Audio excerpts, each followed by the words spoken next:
For those that are new here or just catching this, me and John are crypto miners. We used to be hobbyists, and now we've started a complete mine. We've went from 1 or 2 machines into full-blown, full-scale, pushing this on to the next level, and we're here to document our journey. This episode is brought to you by Mine the ASIC.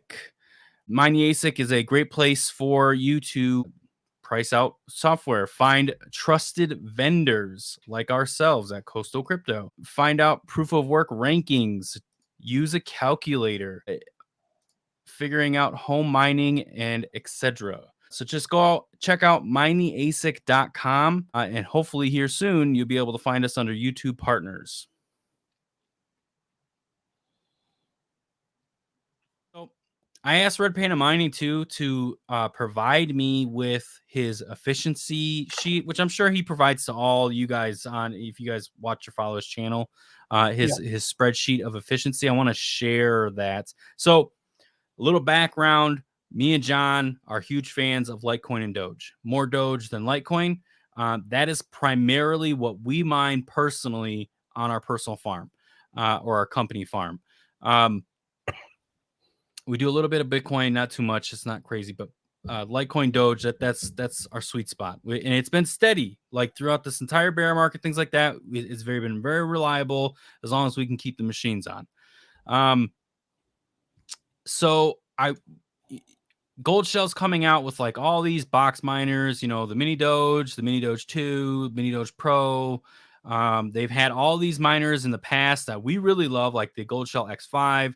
We're really loving the Goldshell X6S. Obviously, we're doing a group buy for that. Honestly, if you're looking at it right now, it's just as efficient as, well, I'll just get into it. Let me get the thing up and running. You do that, and I'll find the picture of the shroud. Okay. Multitasking here at its finest, people. Yeah. Can we move us? I can move you. Nope, I can't. Yeah, that's fine. Or maybe you want to put us in the other corner. Can we get in the other corner or no? No. Okay. Maybe. Never mind. All right. So we have this spreadsheet that RPM's been working on. And again, thank you, RPM, for sending this over to me when I asked for it. But I wanted to just kind of go over, if you start to look into like the efficiency of these machines, I guess what I really want to say is, has Goldshell efficiency even changed the last couple of years? So that's really what I wanted to project and ask the question, even to you guys, to everybody, right? Has Goldshell's efficiency even changed? Like we're now getting this Mini Doge box 2, whatever the heck you want to call it. Yeah, I don't know. Their name, all these names, right? I'm looking at the efficiency, and I'm looking also on, it has a low power mode, which, yeah, great, whatever. And then it has its normal mode, which, anybody that's going to be running it, more than likely going to be putting it in its hash rate mode, its normal mode. I'm sure, there will be some that, there's exception to the rule, but let's be honest with ourselves here. Okay. So we're looking at right here, Mini Doge, 420 hash rate at 400 watts.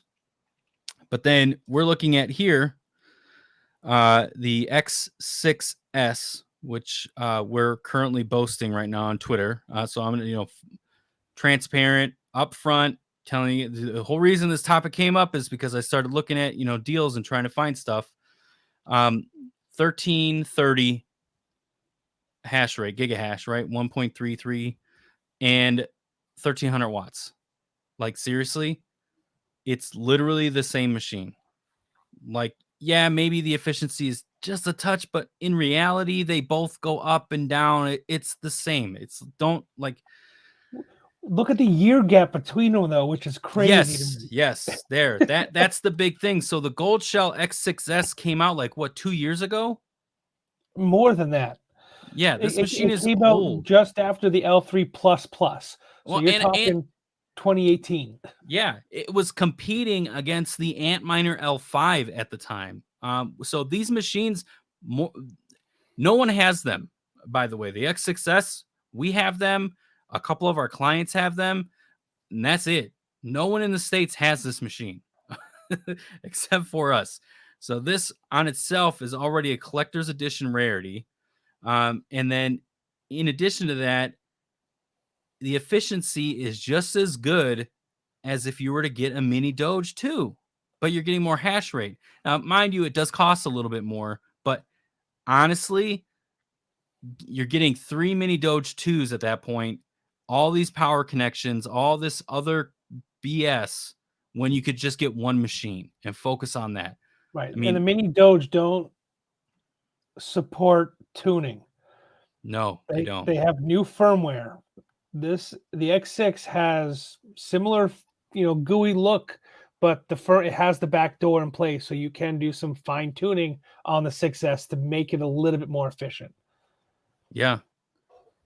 I mean, what have we've gotten ours up to what we have it in hash rate mode right now. So this is low power mode.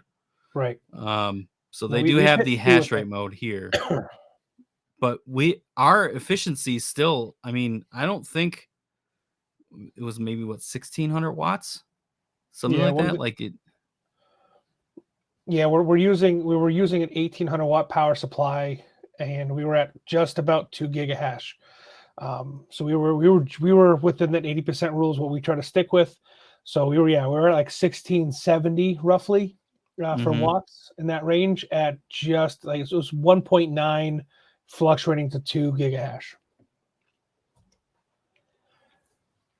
And it's just one of the things you gotta know how to tune them. I just recently saw somebody post on Twitter where they've tuned their L3 Plus and they're getting 720 at 700. And you're talking about manual tuning.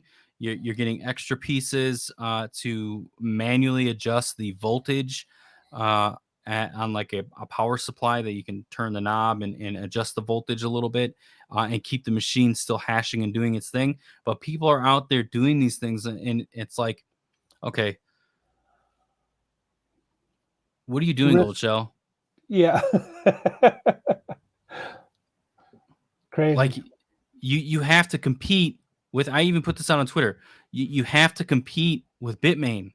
Like, I get it, you're appealing to the hobbyists with these low power machines, but let's be serious. At this point, you need to be providing us with roughly a gigahash at around 380 watts. Like, if you're going to compete at all. And lo and behold, or if let's just say these hash blades that are coming out are actually real. Like, let's say that that's a thing that is going to happen, a reality. Then Bitmain's in hot water, and these Goldshell units are just completely worthless. And I've said multiple times, these box miners, I'm not a fan of them. Now, I will admit we have some because we're testing, and again, we're making pieces to help other people, other hobbyists and things like that. 3D printing, trying to get creative so we can help the community with other stuff, and they're just not there. Yeah, that's true. They did make one evolution. They went from having to plug the miner via USB to your computer. He's talking about like the one boxes, or they're like little one. It's just the size of a fan. So yeah, another rant over. I just wanted to kind of talk about that, go over these efficiencies a little bit. But Goldshell's not changing.